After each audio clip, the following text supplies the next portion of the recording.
Baik, bismillahirrahmanirrahim. Assalamualaikum warahmatullahi wabarakatuh. Halo semua, jumpa pada video pembelajaran geologi fisik.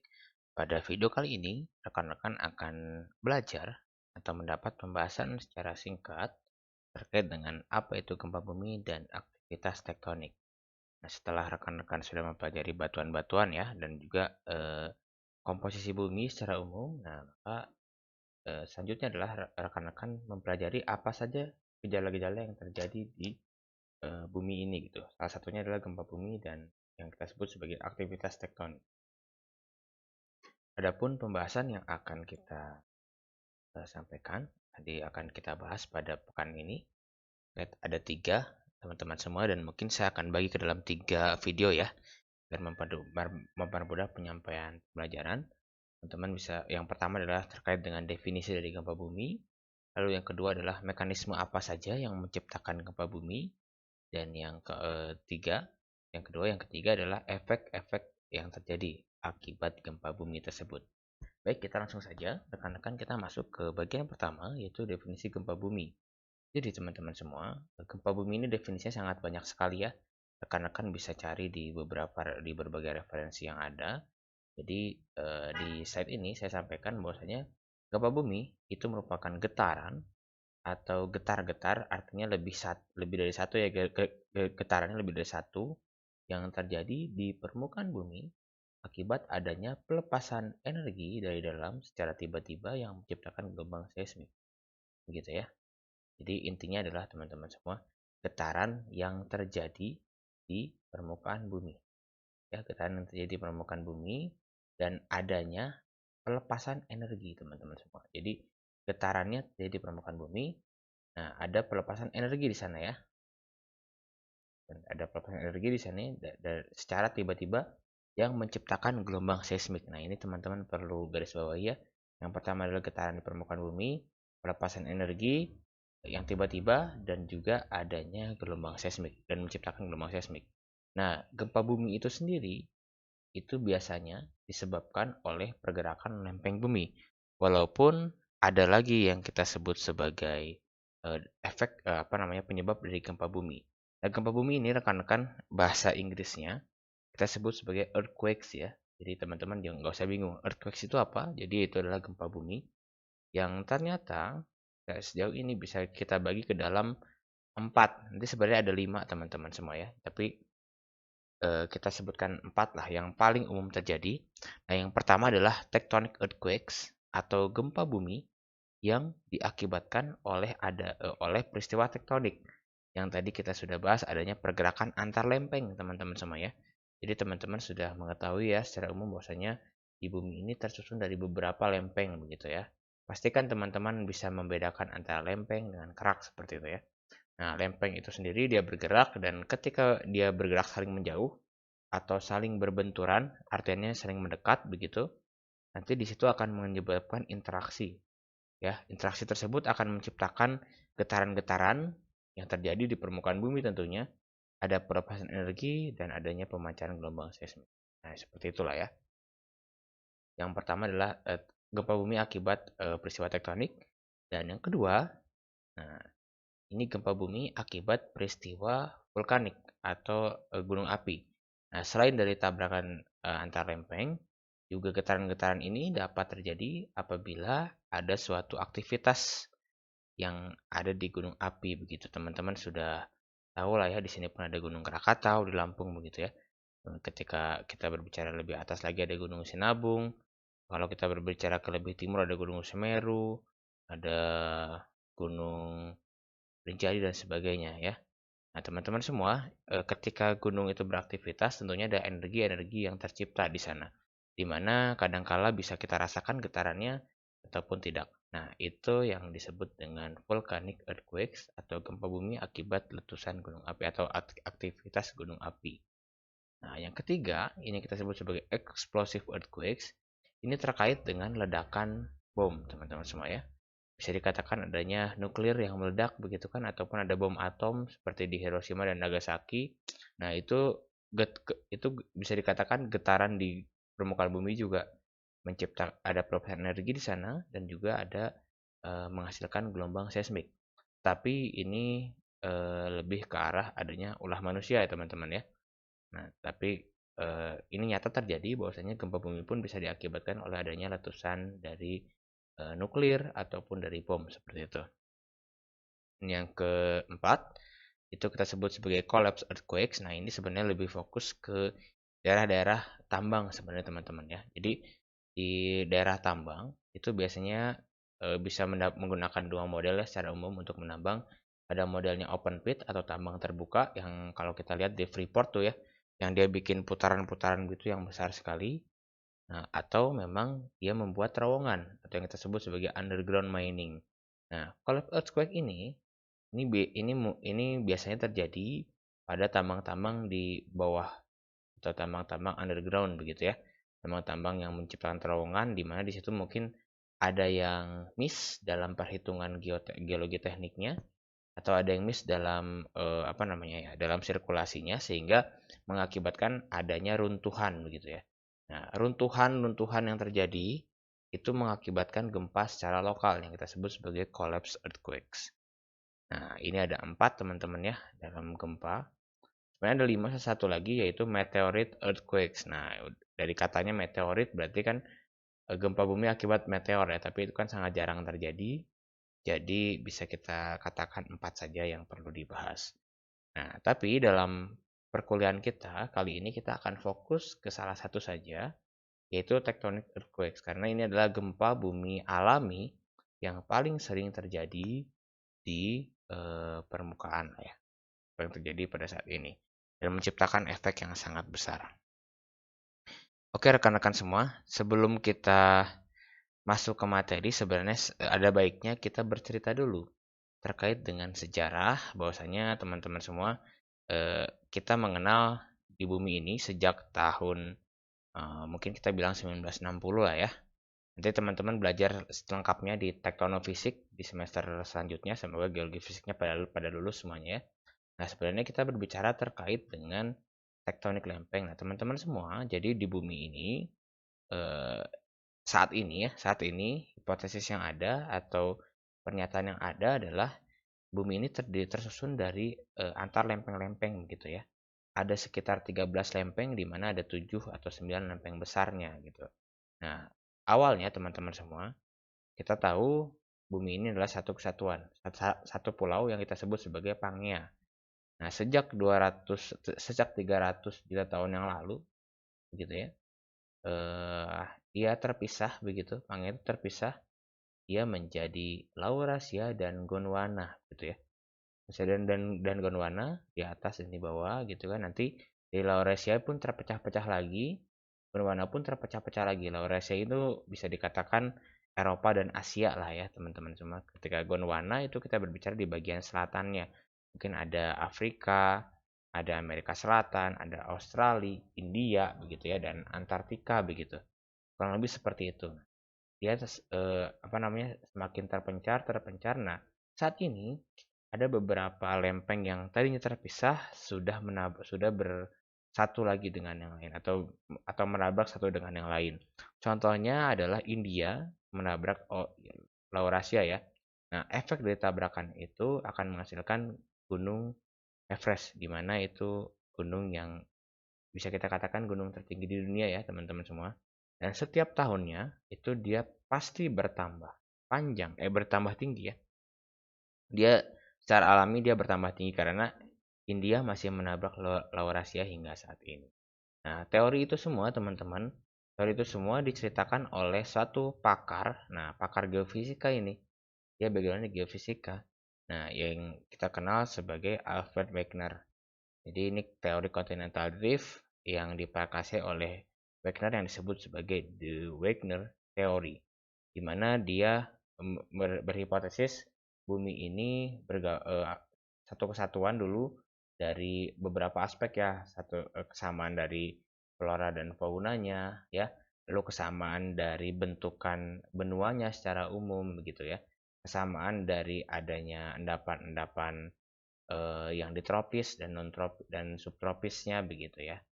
Nah, sebenarnya dia mengemukakan ini kita spoiler sedikit ya. Harusnya ini dibahas lengkap di tektonik fisik. Jadi Dia itu mengemukakan dari 1912, 1910, 1912, tetapi pernyataannya disanggah oleh mayoritas. Jadi bisa dikatakan Alfred Wegener ini radikal gitu pada masanya. Jadi dia itu menciptakan pemikiran yang tidak umum. Yang dulu kita kenalnya teorinya bukan tektonik lempeng tapi geosinkline gitu. Nah, tetapi dia menceritakan teori-teorinya, akan tetapi dia tidak bisa membuktikan mengapa lempeng ini bergerak gitu ya. Faktor apa yang menyebabkan lempeng ini bergerak? Nah, tentunya ketika dia tidak bisa menceritakan itu atau mengungkapkan alasannya dengan komprehensif, akhirnya tidak digunakanlah teorinya Wegner dan tetap menggunakan teori yang sebelumnya. Jadi singkat cerita pendapatnya ditolak mentah-mentah, tetapi dia punya murid-murid nih. Murid-murid yang nantinya mengembangkan teori-teori yang gurunya ciptakan dan akhirnya murid-murid ini bisa menemukan alasan kenapa lempeng itu bergerak begitu ya. Jadi para murid-muridnya seperti Hess begitu kan dan teman-temannya yang lain dia bisa menceritakan nih bumi ini bergerak akibat adanya arus konveksi. Ya, adanya arus konveksi di bagian bawah permukaan bumi ya.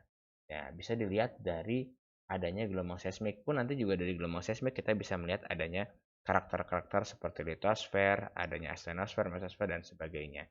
Nah, teman-teman semua, eh, singkat cerita, lempeng itu bergerak karena adanya arus konveksi di sini dibuktikan dengan adanya perbedaan arus magnetik di mid oceanic ridge ya dan sebagainya. Nah, nanti itu teman-teman bisa dapatkan di mata kuliah tektonofisik.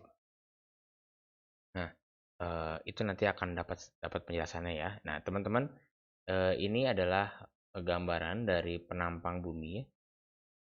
Ketika kita lihat secara vertikal, jadi bumi ini bisa kita bagi ke dalam dua. Kalau kita lapis-lapiskan, ada lapisan berdasarkan komposisi kimia, gini ya, chemical composition, dan ada yang kita bisa pisahkan berdasarkan komposisi fisik, begitu ya.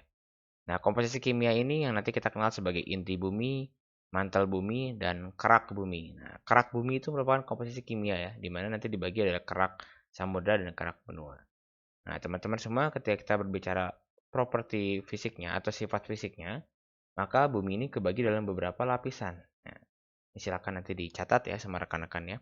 Ada inti bumi dengan sifatnya digit, ya, sifatnya digit. Lalu ada outer core atau inti luar yang bersifatnya liquid. Nah, liquid itu kan berarti cairan. Lalu di atasnya lagi ada yang kita sebut sebagai mesosfer. Ini rigid lagi teman-teman ya. Ya, rigid itu seperti kaku lah ya. Keras, kaku begitu ya. Lalu ada astenosfer, atasnya lagi. Ini plastik ya. Plastik itu kan mudah berubah bentuk. Teman-teman bayangkan saja plastik. Nah, teman-teman beli minuman-minuman yang di plastik begitu ya. Terus teman-teman tarik-tarik aja plastiknya. Lalu yang terakhir adalah lempeng. Nah, litosfer itu adalah nama lain dari lempeng, teman-teman ya. Yang tersusun dari material rigid. Dimana kalau kita bicarakan dengan aspek kimianya, ini tersusun dari material yang bersifat, dia tersusun dari kerak dan juga mantel atas bagian atas. Singkat cerita seperti itu. Lempeng-lempeng itu ialah yang bergerak dan menghasilkan getaran-getaran yang ada. Oke, baik. Nah, ini mekanisme dari gempa bumi, teman-teman. Jadi, teman-teman bisa pelajari ya. Oh iya, tentunya slide yang saya buat ini dari buku Tarbuk dan Lutgens, teman-teman semua, dan juga diambil sebagian dari penjelasan perkuliahan di geologi fisik dari ITB, gitu ya. Jadi nanti saya akan cantumkan juga di kolom deskripsi referensi-referensi yang saya dapatkan. Oke. Jadi, mekanisme gempa bumi, teman-teman, ini terjadi akibat adanya akumulasi gaya atau stres pada satu titik yang menyebabkan pergerakan yang disertai pelepasan energi secara elastik berupa gelombang yang kita kenal sebagai elastic rebound theory. Dan pergerakannya terjadi sepanjang sesar. Nah, nanti kita bahas ya. Jadi ada beberapa istilah baru nih buat teman-teman semua. Mungkin elastic rebound theory itu apa, stres itu apa, sesar itu apa. Nah, itu nanti kita akan bahas selama perkuliahan ini. Nah, tentunya kalau kita berbicara Gempa bumi itu terdiri dari gelombang seismik atau menciptakan gelombang seismik yang nanti kita kenal dengan ada body wave dan ada surface wave. Gitu. Teman-teman mungkin bisa fokus dulu ya ke bagian sini. Teman-teman bisa lihat bahwasanya ini adalah suatu kondisi normal ya atau original position di mana ketika ada pergerakan, adanya arus konveksi tadi yang menggerakkan lempeng-lempeng tadi, akhirnya dua blok ini kebagi ke dalam dua bagian. Nah, tentunya nggak sekonyong-konyong berubah ya, tapi dia mengalami proses seperti ini dulu. Nah, ini yang kita sebut sebagai proses deformasi atau perubahan bentuk. Di mana yang tadinya lurus-lurus saja, dia jadi membentuk lengkungan begini ya teman-teman ya. Lengkungan begini. Jadi ketika kita menyobekkan suatu kertas saja teman-teman coba geser kertasnya. Yang sebelah kiri ke atas, yang sebelah kanan ke bawah, coba teman-teman geser, pasti akan menyebabkan adanya lengkungan-lengkungan yang nantinya ada satu masa di mana lengkungan tersebut akan patah. Nah, ini ya. Patahnya ini yang kita sebut sebagai pelepasan energi yang nantinya menghasilkan gempa, begitu ya. Saat ini pagar yang tadinya bersatu di posisi awal, dia akhirnya berpindah posisi atau mengalami displacement, perubahan tempat. Nah, ini real terjadi teman-teman ya, seperti gambar yang sebelah kanan nih. Ini terjadi di daerah San Francisco. Contohnya seperti itu. Nah, singkat cerita, ini merupakan pergerakan akibat dari adanya gempa bumi atau ada proses gelombang seismik atau ada seismicity lah istilahnya seperti itu. Nah, tentunya teman-teman, kalau kita berbicara gelombang seismik, ini akan kebagi ke dalam dua jenis, yaitu ada gelombang body wave dan ada gelombang surface wave. Oke ya, di mana body wave itu menjalar dalam permukaan bumi dan surface wave ini berjalan di bawah di atas permukaan bumi. Nah, teman-teman silakan ini disimak saja. Ini saya akan perkuat pada pembelajaran tektonofisik di semester selanjutnya ya. Jadi teman-teman silakan saja dipahami dulu untuk body wave dan surface wave secara teori. Nah, coba teman-teman lihat di bagian kiri bawah sedikit ya. Sini teman-teman bisa lihat. Nah, teman-teman ya, lihat ya, di sini ada suatu bidang yang bergeser. Datanya ini bergerak ke bawah. Nah, singkat cerita, dia pergerakan ke bawah ini ada satu titik di mana titik ini menghasilkan pelepasan energinya. Nah, ini kita sebut sebagai fokus gempa atau kita kenal sebagai hypocenter. Ya, hypocenter, hypocenter, hypocenter. Nah, ketika hypocenternya ini kita proyeksikan ke atas secara vertikal dan kita nanti muncul di permukaan titiknya, itu yang kita sebut sebagai epicenter gempa. Nah, teman-teman kan sering mendengar ya istilah epicenter gempa. Nah, itu adalah epicenter gempa. Oke, di mana ini kan tadi saya sudah katakan di sini merupakan pelepasan energi yang menghasilkan gelombang seismik. Nah, gelombang seismik secara umum menjalar ke segala arah. Nah, teman-teman bisa lihat nih di sini ada lingkaran-lingkaran ya yang dia menyebar baik ke arah di dalam bumi maupun di permukaan bumi. Nah, yang di dalam bumi, teman-teman semua, ini kita kenal sebagai body waves. Dan yang di permukaan, ini kita kenal sebagai surface wave. Ini ya, surface wave. Atau gelombang permukaan. Ini gelombang badan, ini gelombang permukaan. Nanti gelombang badan atau body wave itu dikenal sebagai gelombang P dan gelombang S. Nah, nanti teman-teman lihat pengertiannya masing-masing ya. Lalu untuk gelombang permukaan nanti dikenal dengan gelombang Rayleigh dan gelombang Loove begitu ya. Di mana Rayleigh itu bentukannya seperti ini teman-teman, seperti ular meliak-liuk getarannya. Sedangkan yang Loove itu dia seperti atas bawah begitu ya. Sorry terbalik, untuk yang Loove itu meliak-liuk, untuk yang Rayleigh itu dia bergerak seperti undulasi begitu. Oke, nah ini teman-teman, yang ini adalah proses terjadinya gempa yang kita sebut sebagai elastic rebound theory secara umum. Kurang lebih seperti ini ya gambarannya. Nah, teman-teman bisa lihat ya, di sini ada suatu jalan begitu. Nah, ini merupakan gambaran sebuah proses elastic rebound yang terjadi. Oke. Nah, teman-teman semua, jadi kita bisa lihat ya, di sini dia bergerak sampai pada masa tertentu dia akan akhirnya patah ya, dan nanti dia akan menghasilkan gempa, akan menghasilkan crash di sini. Nah, tentunya apa yang terjadi di dalam benda adalah kegagalan material terhadap stres yang bekerja. Nah, ini yang kita sebut sebagai sesar dalam aspek geologi. Oke, baik, saya cukupkan untuk video pembelajaran yang pertama. Silakan teman-teman cermati dengan baik, dan apabila ada pertanyaan silakan nanti ditanyakan pada materi kelas yang ada. Oke, terima kasih. Assalamualaikum warahmatullahi wabarakatuh.